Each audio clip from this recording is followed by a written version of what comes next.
רוצה להגיד, כל כך זה היה קשה, ששמה לא 3-4 ימים בלי אוכל, בלי שום דבר, אבל בסדר. צריך להבין מה היא אומרת. היא אומרת, במשך שבוע, בערך שבוע, סדר גודל של שבוע, הם נמצאים בתוך רכבת, כשלוקחים את כל הגטו במכה אחת, זאת אומרת, כי לוקחים איזה 20,000 איש, תחשבו מה זה שכונה בירושלים, לוקחים שכונה שלמה, מעלים אותם על רכבת ענקית, כאילו ארוכה, ובתוך הקרון דוחסים אותם בדחיסה מטורפת, ממש הם היו כמו זה, ושבוע שלם הם נמצאים, כאילו עומדים, בלי מים, בלי זה כמעט. זה היה חם, כי זה היה כבר קיץ.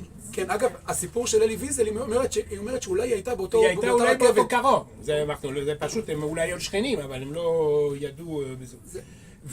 ואז הם נמצאים, ויש שמה, זה הפעם, יש לה את הטראומה, אני חושב שהחיים, היא רואה את זה, זאת אומרת שהגיסה אותה, יש לה אחות, במשך 8 שנים, או לא יודע כמה זמן, הרבה זמן לא הצליחה להביא ילדים לעולם. היא הביאה ילד, הוא היה בן 8 חודשים, 9 חודשים, לא יודע כמה, לא, כמה? כן, 9 חודשים, והיא לא הייתה לה חלב, בגלל שלא התנאים היו קשים, ואז הילד נפטר בתוך היד של האימא. אני רוצה שנייה לחדד את מה שהיא אמרה, כאילו ממש הסריטה ממש את הסיפור הזה, איזה טראומה, והיא חזרה על זה כמה וכמה פעמים.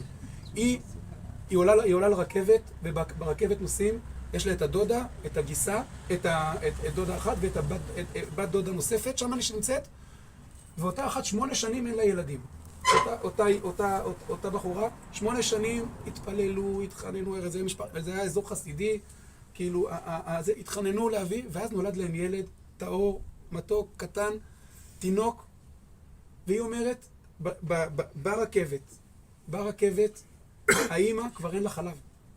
כי הרכבת זה שבוע, לא שותים מים, אין אוכל, אין איזה, בקרונות, אין אפשרות לצאת משם, בדרך לאושוויץ, והיא אומרת שהתינוק נפטר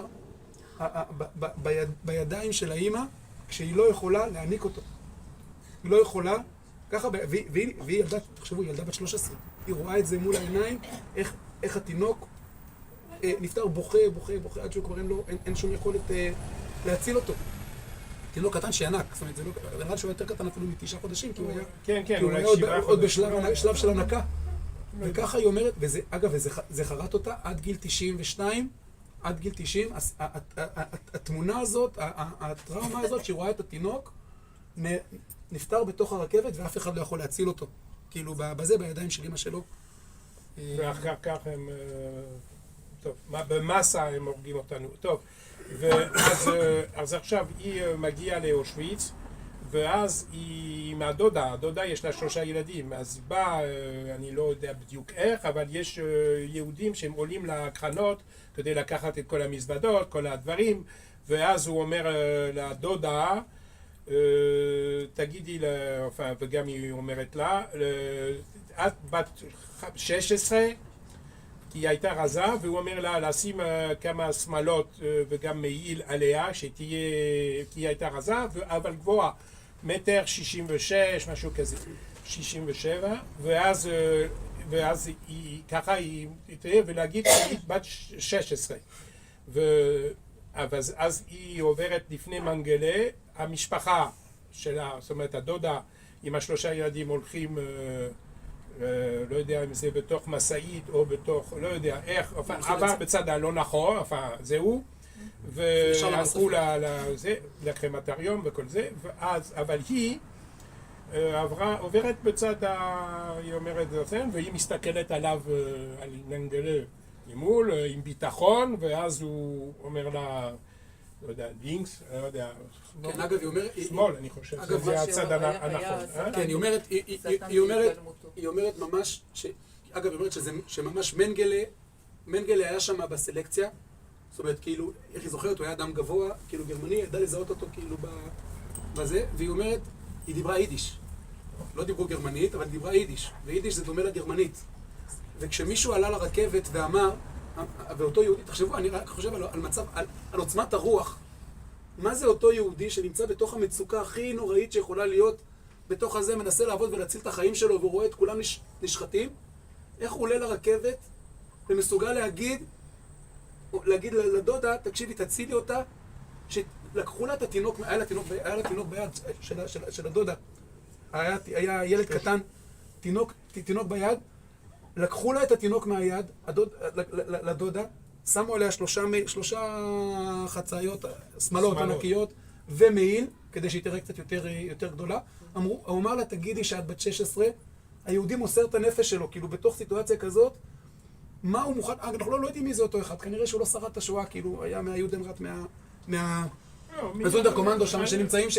לא זונדר קומנדו, זה אנשים שעובדים, לקחת את זה, יש לו תפקיד. כן, כן, זה אנשים שכאילו נמצאים ממש כאילו בתוך התופת, והוא עולה, והוא אומר, אגב, עד היום אנחנו לא יודעים להסביר, יש כל מיני סיפורים כאלו, בדיוק שמעתי הבוקר, הייתי במכון שם עולם על השואה, בצפון עם הרב הראשי לצה"ל, ובדיוק שמעתי, תבין, על המצבים האלו שיהודים, שאותם יהודים באו וראו ילדה מחזיקה, כאילו אישה מחזיקה את התינוק, ולקחו לה את התינוק והעבירו לאישה מבוגרת. היא ראתה את זה כדבר הכי נוראי שיכול להיות, אבל היא לא הבינה שאותו יהודי כרגע מציל את החיים. זה דוגמאות שהיו. הבינו. זה לא החיילים שלך שלא מבינים כלום. פה החכמים. אז תראה, אז היא נמצאת שמה, עוברת את זה. אותו יום, אני הבנתי שלא שמו לה מספר על היד, כי לא היה להם זמן, לא יודע למה, היא לא יודעת, אבל הם נתנו לה, עכשיו אני יודע, לא ידעתי עד עכשיו, שיפרן אמרה שבתוך הדברים שלה, שיש המון דברים, היא שמרה על הפלק, זאת אומרת מספר, יש להם אולי מטריקול, זאת אומרת כמו בצבא, לא יודע איך זה היה, אבל היה מספר, והיא מסתובבת בתוך המחנה, ושמה למעשה, כשמורידים את השלוש שמלות וכל זה, היא רזה ואין הרבה סיכוי שהיא תלכי לעבודה. זאת אומרת, כל יום היא יכולה ללכת נגמר. ואז יש מזל, איך אומרים, קדוש ברוך הוא, יש 3,000 בנות שנלקחו כבר לעבודה, לגרמניה, בשביל להגיע לגרמניה. למחנות עבודה בגרמניה, הסיעו אותם ברכבות. זה מפעלים של תחמושת. ואז איך אומרים?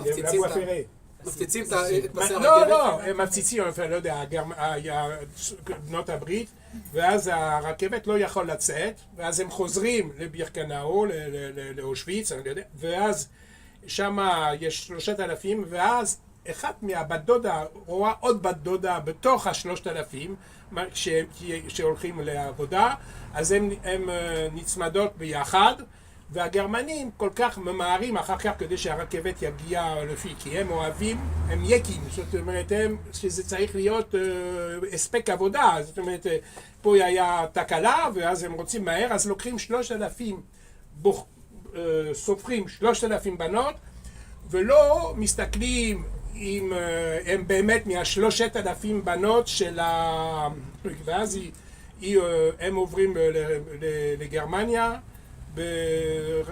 למפעלים, שזה שני מפעלים. רק קפצת? משם בעצם כשהעלו אותה לרכבת, בעצם היא הייתה באושוויץ, בסביבות 3 חודשים, 4 חודשים, כאילו בין פסח חג שבועות לאזור הזה, עד אחרי 9 באב. והיא נמצאת שמה ושורדת כל יום, אומרת, כל יום זה נס. כל יום לשרוד את השואה, בטח ילדה בגיל הזה, זאת אומרת, אנשים בודדים שרדו בגיל הזה, לשרוד כל יום פשוט זה נס, ואז כשהיא מגיעה היא עולה היא מצליחה איכשהו לצאת, אז לוקחים אותו רכבת עוד יותר פנימה לאן? לתוך גרמניה, ליד המבורג, מחנה... ששמה של 2 מחנות, זאת אומרת של אותו מחנה, אותו מפעל, אבל זה הכל מוסתר בתוך יער, תחת האדמה, ובנות הברית לא יודעים איפה זה, והם לא רואים, זאת אומרת, זה כל כך עשוי טוב שלא יכולים להפציץ את המקום, והם אז עובדים, עושים ראיות ריוק, והם לא נותנים להם מה פצצות לאכול, לגרמנים. זאת אומרת, מחלקים חתיכת לחם ל5, ובדיוק, וזה מה שיש, ושם יש, אני מבין שהייתה עכשיו, זאת אומרת, הבן שלי הוציא קצת מאמא שלי, כי זה לא היה פשוט, ואז שזה היה, היא הייתה בקבוצה של 100 בנות, והיו עוד מקום, זה, אבל הבנות, הם היו, נגיד, יש אס גרמניה ששולטת עליהם, זאת אומרת, עושה מה שהיא רוצה, והיא הייתה מאוד אכזרית ומאוד לא בסדר, אבל והיא, למרות הכל, אמא שלי זכתה, זאת אומרת, הייתה, כאילו, היא לא הרביצה לה, ונתנה לו לפעמים קצת יותר אוכל, כי הייתה חדשה. אז היא גמרה את המלחמה, כשנראה עוד מעט. תספר באיזה תנאים שלא היה להם כפכפים, שהם היו בשלג. הם נתנו להם משהו שללכת זה כמו ללכת על אבנים.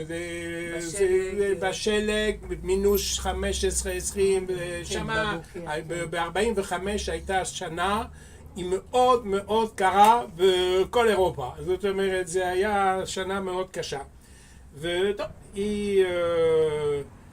אז גם 60-70 שנה היו אחרי זה צריכים, יכולה לזכור נגיד, את אם לא היה עבודה, נגיד, בשביל לעשות את זה, היו צריכים, הם כל כך, הגרמנים רצו שלא יפסיקו לעבוד, אז לקחו אותם ליער, לקלף את העצים, זאת אומרת, ליער, בידיים.